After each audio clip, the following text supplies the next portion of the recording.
Yes, it's foggy out here, but there's no mistaking the clarity of purpose of this car. On this edition of Test Drive, the GS350 from Lexus.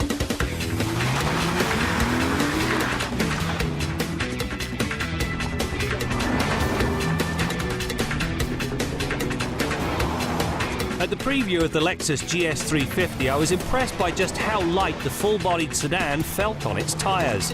The GS's adaptive suspension does a very good job of quelling body roll without beating the riders up on a rough road. The rear-drive car also benefits from active rear steering.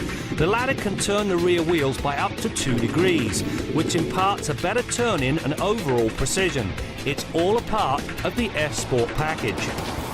One of the reasons this GS handled the pylon and braking test so well boils down to the F-Sport package. Now this thing brings a whole bunch of stuff, including better seats, a thicker steering wheel and a body kit. The two most important parts, however, you get better steering and better brakes. Now the latter, they consist of two-piece front rotors, which really do push the brake fade limit a long, long way out. The bottom line, if you're looking at a GS, you've got to buy the S-Sport package. Yes, it's a lot of money, as in $7 grand, but it's worth every cent. The F-Sport option also allows the driver to tweak the manner in which the GS drives. Along with the normal and eco modes, and forget this mode, it's way too soft, comes Sport and Sport Plus. The Sport mode alters the throttle and transmission response, while the Sport Plus mode also firms the suspension and steering, as well as moving the stability control's intervention point further out.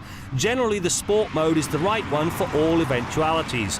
It is accommodating when tooling around town, yet sharp enough to tackle a more enthusiastic charge. You know, there's no question that paint technology is getting better every year. Now this Lexus, it has a new coating on it. The luster is wonderful, the name absolutely horrible. It's known as Surprised, Outstanding, Novel, Invented Coating. Mercifully, it's just known as Sonic. The GS350 arrives with a 3.5-litre V6 that delivers 306 horsepower and 277 pound-feet of torque. The power does a surprisingly good job of motivating 1,750 kilograms of leather-lined opulence.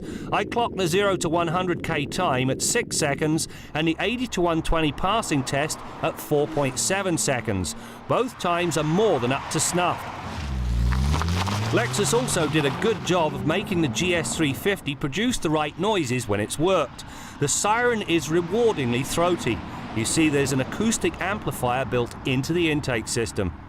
Inside, this GS is very, very nicely finished.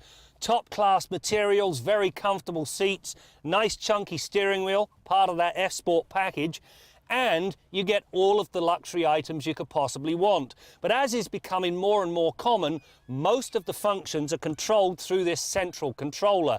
Everything from the radio to an iPod to the climate control and your phone. Now, on the subject of the phone, it has a really neat feature. If you get a text or an email, it will read it to you.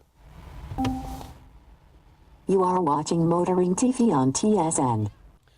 That simple ability means you no longer have to play with your handheld device.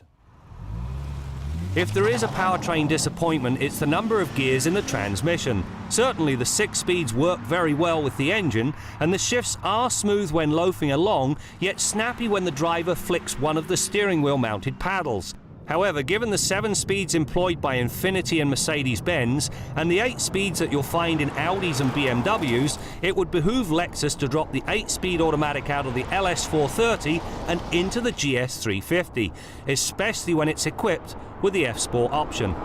Lexus is primarily known as a maker of luxury cars. However, this latest GS350, especially when it's wearing the S-Sport package, really does show that the company has refound its focus. This car is a true delight.